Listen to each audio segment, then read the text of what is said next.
Саламатсыздар құрметті оқушылар. Сіз бүгінгі сабақты бастамас бұрын бірінші шарттық шеңбер құрып, бір-бірлерімізге сәттілік тілейік. Келіңіздер, ортаға келіңіздер.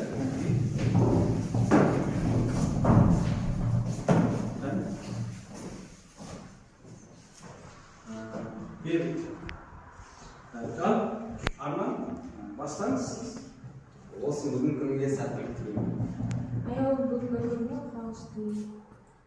Бүгінгі сабақтан жақсы баға алуға тілектеспін. Сәтті сабаққа тілеймін. Алдарет бүгінгі күнге бақыт тілеймін. Ама сен бүгінгі күнге және бүгінгі сабаққа сәттілік бақыт тілеймін. Рахмет, дұрыс. Енді шарт шеңбер құрып, енді қатармен тұрып, бір-екіге санасып, топтық жұмыспен жұмыс істейік. Қатарласып тұрыңыздар. Қатарға тұрып, енді санасып. Екі.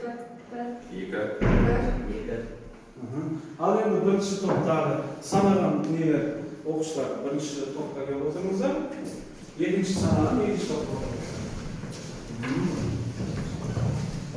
Ал енді топқа бөліндіп, арамызда топ басшыларыңызды сайлап Әнеге кімдер боласыздар? Кімді сайлап? Сіздерде бірінші топта Аялдан, екінші топ сіздерде? Болсын. Бір-бірлеріңізді қошемет көрсетіп қойыңыздар.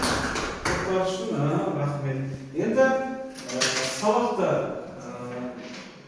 тағы да бастамас бұрын ендігі өткен сабақтарды қайталау. Қайталау емес, үй тапсырмасын сұрау. Енді өткен сабақта тақырыбы қандай еді? Үй тапсырмасы. Кім айтады? Кім болсын? Өткен сабақтың тақырыбы еңбек шарты. Еңбек шарты, отыра ғой. Қазір сіздерге еңбек шартын сұрақтары мына әрбір қаланың несі, суреті. Осы суретке қарап, артында сурет несі бар, сұрақтары бар. Соған жауаптар жазыңыздар. Бірінші топ сіздерге.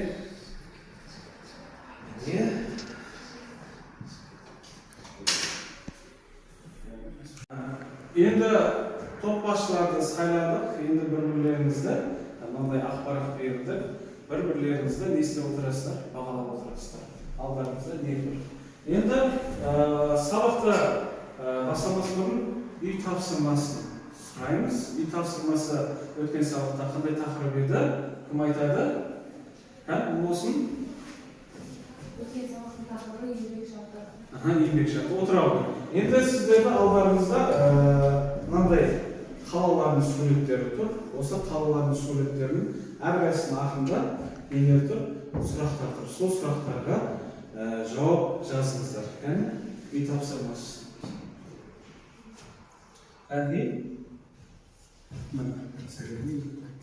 Алыңыздар. Кішкене уақыт беріп жазыңыздар. Артына сұрақтарды оқып.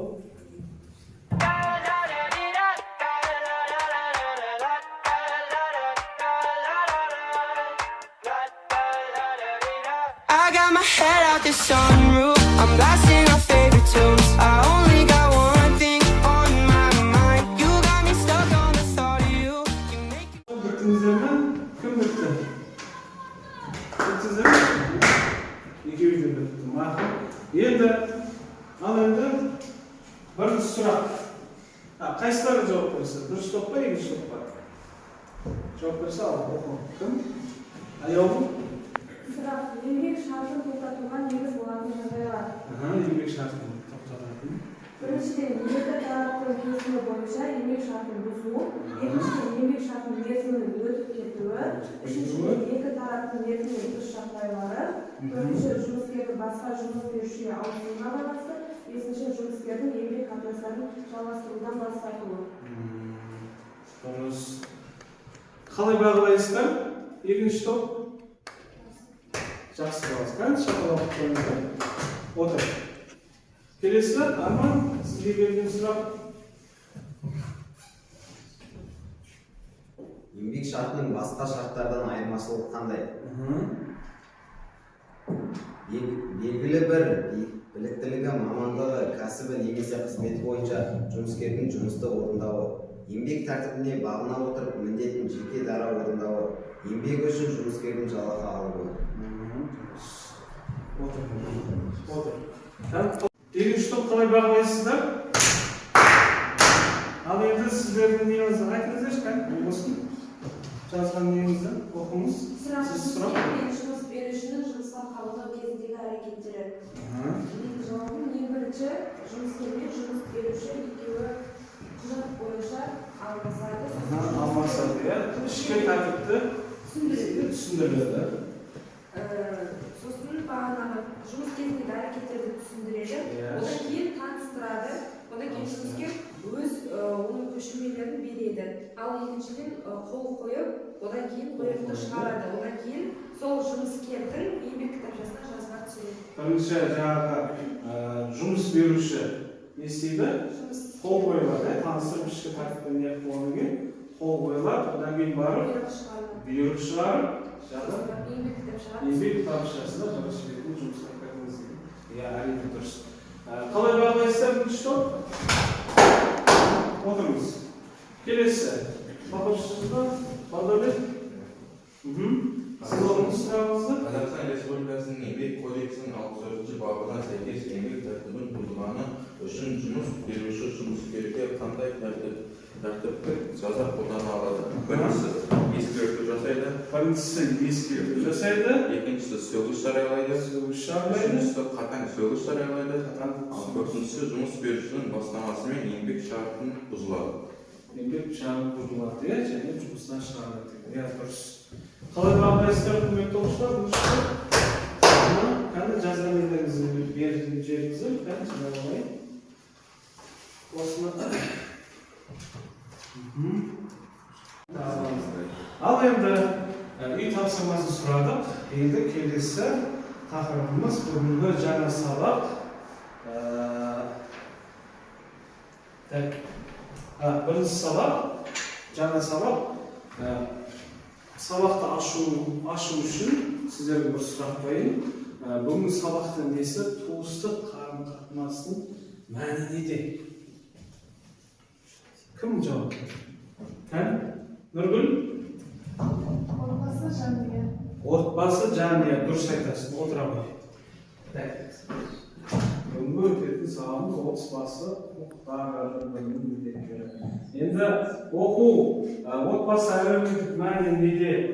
Оқу мақсатындағы отбасының қоғамдағы маңыздылығын бағалау. Отбасының маңызын бағалау.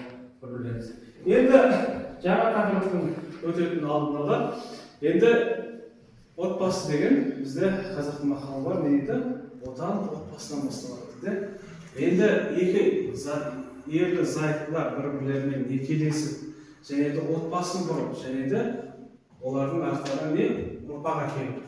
Енді әрқайсының ол некелесу деген сөз, ол бұрынғы ежелгі грек мемлекетінде қалыптасып кеткен, заңға енгізілген, бір-бірлеріне некеге тұрып, барлықтар отбасын құрып, дүниеге бала әкелу, ол ежелгі гректерден басталып келген.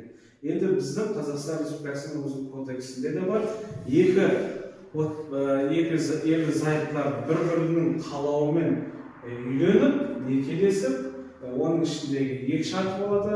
Әрқайсысы өзінің дінінде, мысалы христиандық болса шіркеуге барады, мұсылман болса мешітке барады. Бірақ олар барғанның өзінде де мемлекеттік неге келіп, не істеу керек?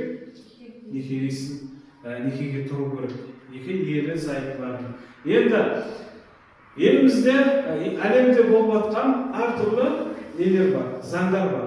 Мысалы, шектеулі және шектеусіз. Шектеу қойылған, шектеу қойылмаған мемлекеттер бар. Мысалы, қараңыздар, Қытай мемлекетінде бір отбасыға бір баладан басқа не істемейді? Артық туғызылмайды. Және де Индияда да сондай, Үндістанда да сондай. Ал біздің Қазақстанда жеріміз не? Кең байтақ, және де халқымыз қанша? 18 миллион. Ал статистикаға қараған кезде 50 миллионға жету керек екенбіз. Жердің көлемінде. Енді сол жер көлемінде не қылу үшін бізге шектеу қойылған ба? Көп ұрпақ келу үшін. Шектеу қойылмаған. Түсіндіңіздер ме? Сол үшін бізде отбасын құру және де көп бала шағалы болу біздің Қазақстанда шектеу қойылмаған. Енді туыстық қарым-қатынастың тағы да бір нелері бар. Оларды қалай айтамыз? Біріншісі ерлі зайыптылармен және оның ұрпақтары, бала шағасы. Одан тағы қандай туыстық қарым-қатынастар айтуға болады? Олардың ішінде атасы менен әжесі немерелердің арасында, және де бір отбасыда мысалы 5 бала шаға туылды дейік. 5 бала шаға туылғанда оның ішінде қызы бар, ұлы бар, олар кәмелет жасына толады, кәмелет жасына толғаннан кейін ары қарай не істейді, ары қарай өздері отбасы құрып, ерлі зайыпты болып, ары қарай не істейді, бөлек шығады. Бөлек шыққаннан кейін олар не істейді, бір-бірлеріне не болып келеді? Туыстық қарым-қатынас болып келеді.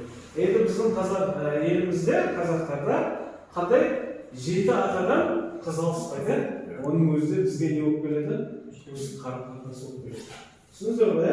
Енді келесі сіздерге алдарыңызда не берілді? Жұптық жұмыс. Истет әдісі. Осы истет ендігі келесі неғылатымыз алдарыңызда парақша берілді. Инсерт әдісі бойынша парақшаларыңызда топтық жұмыспен жұмыс істеңіздер. Оның ішінде сұрақтар бар, қайсысы белгілі, әрқайсының араңызда бір топ басшысы ма, жоқ ішіңізде біреулеріңіз бар, шығып айтасыздар. Жазыңыздар. Бір-бірлеріңізді сырласыңыздар. Жатырыңыздар ма?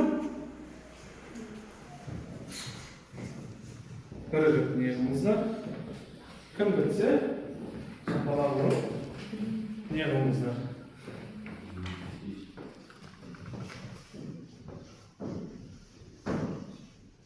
Болдыңыздар ма?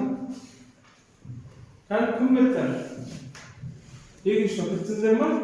Бітсеңіздер шапалауыңыздар. Кәні тұрып? Кім жауап береді? Осы екінші бітті. Саят жауап бересіз ба? Орныңызда тұрып айтыңыз.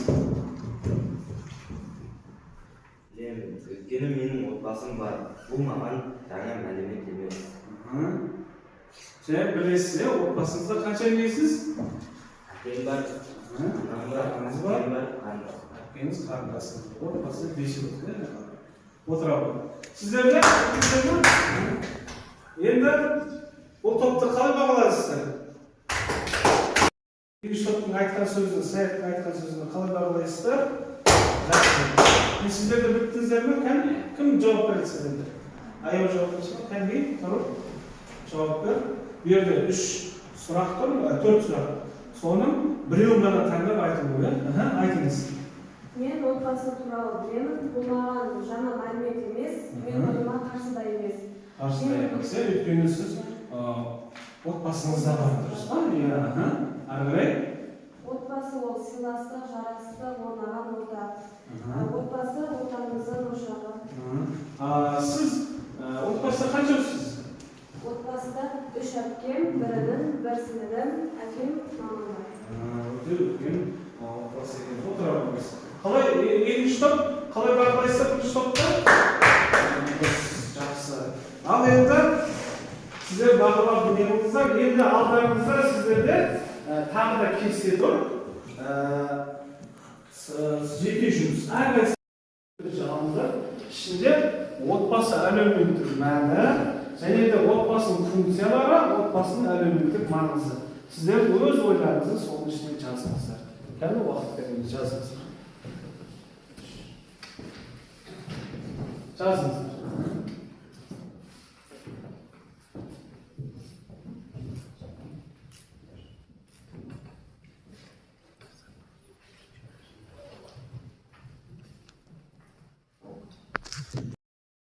Біттіңіздер ме оқышқан?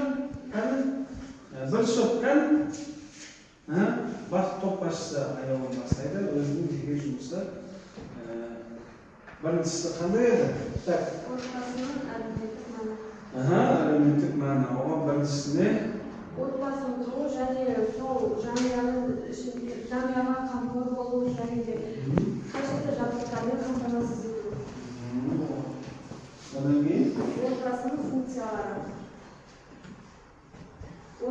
құру және де оны ары қарай жалғастыру.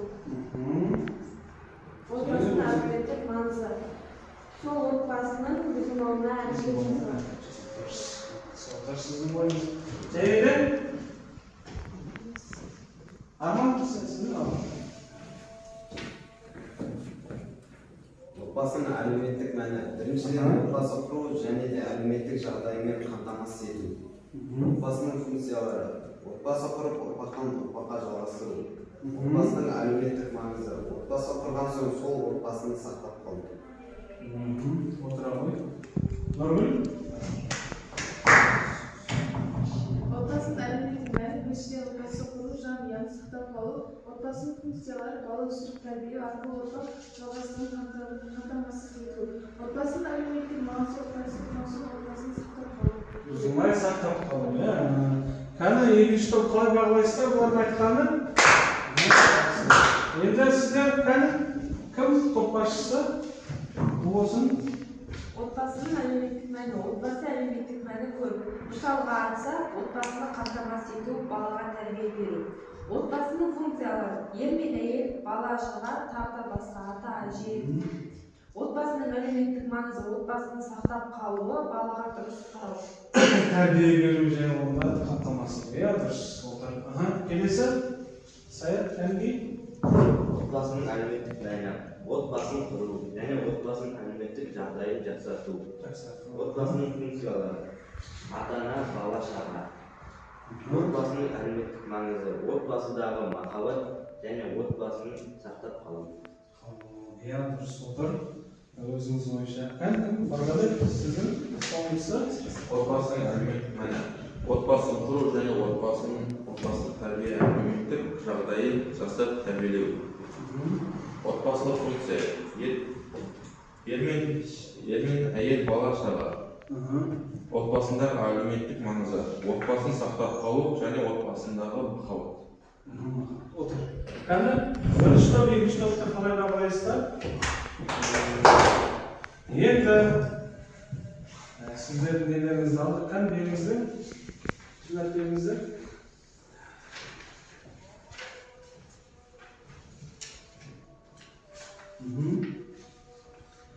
Енді келесі стикер алдыңызда не тұр? Соған бүгінгі сабақтың қалай өткергенін бағалап кетіңіздер. Әрқайсыларыңыздан уақыт беріңіз. Және де жазған парақшаларыңызға келіп, оқып, неге жабыстырыңыздар. Ойларыңыз жазыңыздар.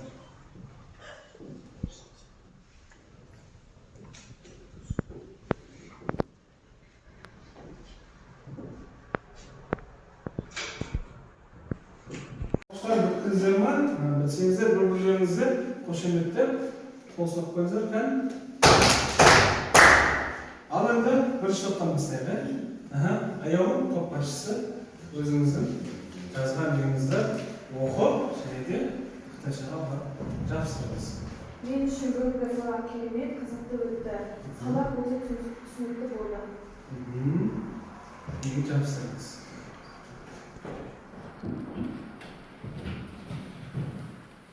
Екінші, Арман кән?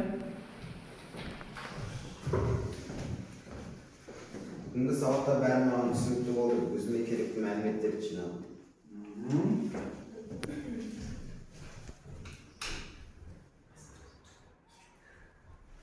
Кән? Екінші, Нұргүл? Бүгінгі сабақта отбасы әлеуметтік жағдайын түсіну, бүгін мақсатым қосып болды және өзіме керекті мәлімет алдым.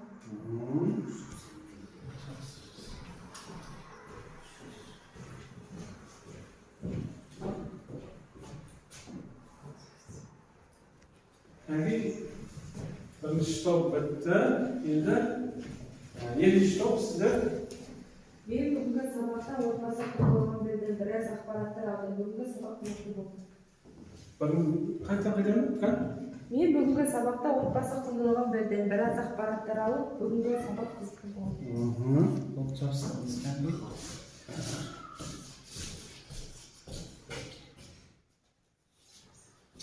Келесі кім? Саят, сен бе? Кәні? Мен бүгінгі сабақты түсіндім. Отбасы маңызының қандай екенін білдім. Бүгінгі сабақ маған ұнады. Болып жабыстырыңыз ка?